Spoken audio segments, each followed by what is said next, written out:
आदाब, नमस्ते, सत श्री अकाल। एके न्यूज से मैं सलेमान खान। आज पाथरी शहर में महाराष्ट्र के सीएम एकनाथ शिंदे आ चुके हैं।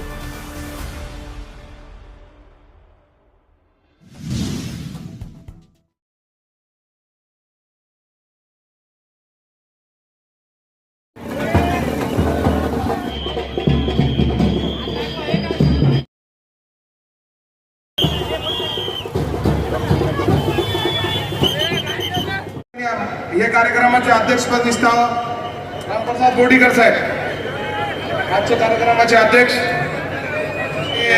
आमचे सर्वांचे नेते महाराष्ट्राचे लाडके मुख्यमंत्री एकनाथ शिंदे साहेब, आमचे सर्वांचे नेते व आमचे परभणी लोकसभाचे उमेदवार माधव जानकर साहेब व आमचे सर्वांचे नेते व देशाचे मंत्री कराड साहेब व आमचे सर्वांचे नेते व हे कार्यक्रमाचे अध्यक्ष माननीय बोर्डीकर साहेब व आमचे सर्वांचे नेते माणिकराव आंबेगावकर नाना, सुरेश जाधव साहेब, सगळे सन्माननीय व्यासपीठ वेळ कमी आहे। दुसरा विषय, पाथरी शहरासाठी तुम्ही 25 कोटी रुपये दिले।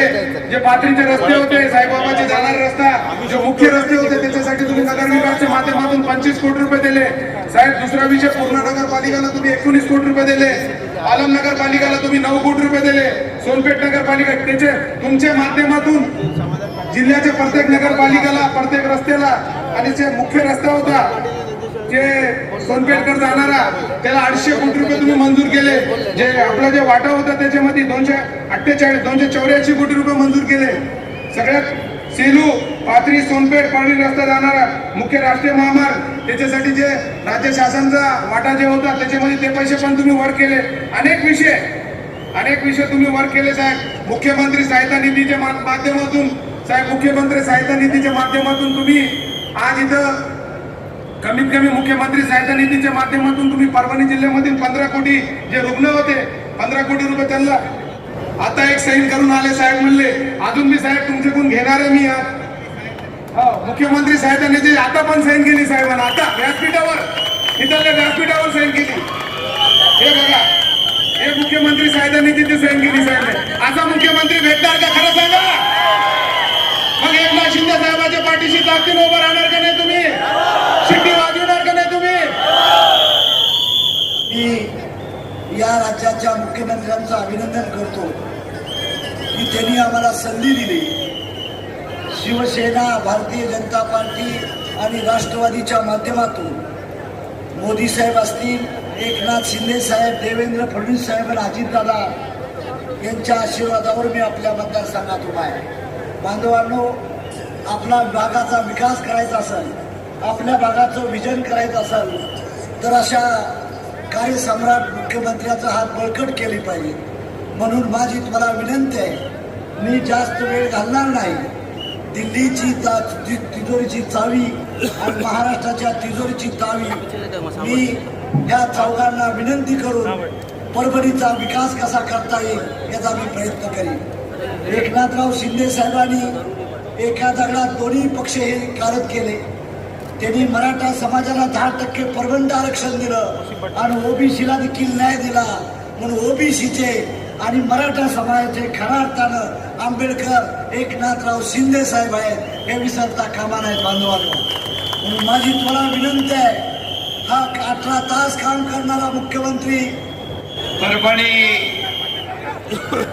लोकसभा मतदारसंघाचे आपले लोकप्रिय उमेदवार महादेवराव जानकर यांच्या प्रचार सभेसाठी उपस्थित भर उन्हामध्ये रॅलीमध्ये पण हजारो लोक आले, या सभेत पण हजारो लोक आले। मी तुमचं मनापासून स्वागत करतो, मनापासून आभार मानतो।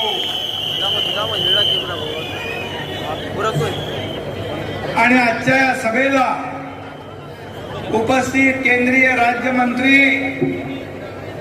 भागवत कराडजी, आपले उमेदवार महादेव जानकर, रामप्रसाद बोर्डीकर, आमदार आशिष देशमुख, सुरेश जाधव, माणिकराव आंबेगावकर, बाबासाहेब जामगे, मंजूभैया पठाण, प्रवीण देशमुख, केदार खटिंग आणि या सभेचा अगदी थोड्याच 2 दिवसामध्ये उत्तम आयोजन करणारे सईद खान आणि त्यांचे सर्व सहकारी, सुरेश भुमरे आणि चक्रधरराव उगले, बरेच लोक आहेत, दादासाहेब आहेत, सर्व व्यासपीठावर मान्यवर आहेत. खरं म्हणजे परभणी संतांची भूमी आहे, साईबाबांचा जन्म पाथरीचा, आणि संत नामदेव महाराज, संत जनाबाई, संत भोजलिंग काका यांची पवित्र भूमी. या संतांच्या पवित्र भूमीला मी साष्टांग दंडवत घालतो आणि वंदन करतो. श्रद्धा सबुरी ठेवणाऱ्या परभणीकरांना देखील माझा हात जोडून नमस्कार. आपल्याला देखील मनापासून धन्यवाद. आज हनुमान जयंती आहे ना, आणि म्हणून रावणाच्या लंकेचं जसं दहन झालं तसंच विरोधकांच्या लंकेचं दहन आपण करणार आहे ना. मोदी सरकार तसं परभणीतून महादेव जानकर खासदार.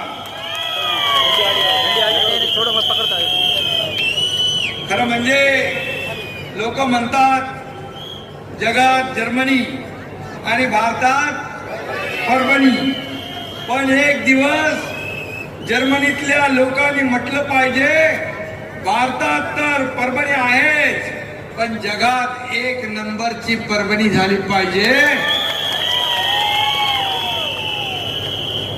अशा पद्धतीने आपल्याला विकास करायचा आहे. हा देश पुढे चाललाय, हा देश विकासाकडे चाललाय, हा देश प्रगतीकडे चाललाय, आणि म्हणून या देशाचं नेतृत्व आपले प्रधानमंत्री सर्व या ठिकाणी सर्व क्षेत्रामध्ये विकास करतात. मग शेतकरी आहेत, कष्टकरी आहेत, कामगार आहेत, माता भगिनी आहेत, युवा आहेत, बुजुर्ग आहेत, सगळे आहेत.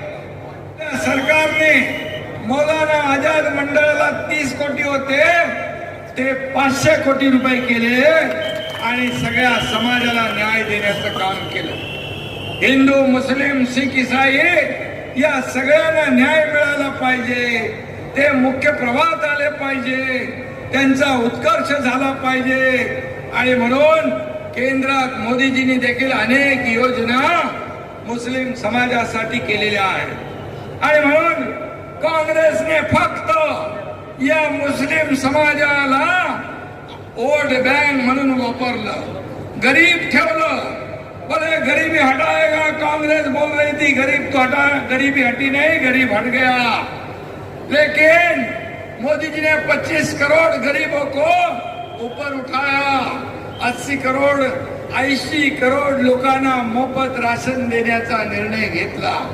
आणि म्हणून मी आज या ठिकाणी सांगू इच्छितो, तसं राज्य सरकार सर्व समाजाला न्याय देते आहे, सर्व वर्गाला न्याय देत आहे. आणि म्हणून आम्ही आमच्या सरकारमध्ये देखील बाळासाहेबांच्या वेळेस साबीर शेख होते मंत्री, आणि माझ्या सरकारमध्ये अब्दुल सत्तार मंत्री आहेत. आणि म्हणून हिंदू, मुस्लिम, शीख, इसाई सगळे एकत्र येऊन या ठिकाणी राज्याचा विकास आपण करतोय.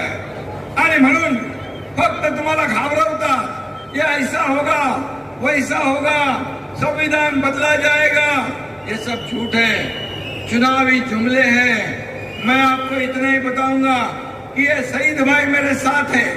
आज शहीद भाई के साथ 1000 नगर सेवक शिवसेना में आए हैं, उप महापौर आए हैं, सब आए हैं. तो क्यों आते हो?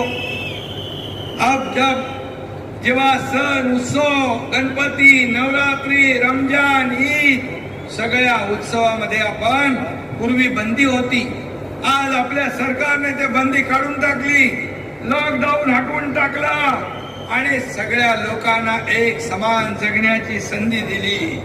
आणि म्हणून आज मी आपल्याला एवढंच सांगेन की हे आपले महादेव जानकर अबे आता लोक येतील आपल्याकडे, बोलतील हे सरकार इनके साथ है, इनके खिलाफ है असं येऊन सांगतील, पण तुम्हाला मी सांगतो या महाराष्ट्रामध्ये सर्व समाजाला, जाती धर्माला घेऊन पुढे जाणारा हे आपलं सरकार आहे. सर्वांना सोबत घेऊन विकास करणारं आपलं सरकार आहे. आणि म्हणून म्हणतो आपण सबका साथ सबका विकास. याच्यासाठीच आपण सांगतो की या ठिकाणी पूर्णपणे जे लोक तुम्हाला सांगायला येतील वोट द्या, त्यांना म्हणायचं हमारे लिए आपने क्या किया है. शिंदे साहब की सरकार ने तो ये कर दिया है, आपने क्या किया है ये बताओ. आणि म्हणून आपल्याला गरीब ठेवलं, गरिबी हटवली नाही. आणि म्हणून मी आपल्याला एवढं सांगतो, गेले 50-60 वर्ष काँग्रेसने जे केलं नाही ते केंद्र सरकार, मोदी सरकारने केलं. या ठिकाणी पुढचे 100 वर्ष पण ते करू शकत नाही एवढं काम केलं. आणि म्हणून आज आपल्या समोर एक महादेव जानकर हे असा एक तगडा महायुतीचा उमेदवार आम्ही दिलाय की त्यांनी बारामतीला देखील आव्हान देताना मागे पुढे बघितलं नाही.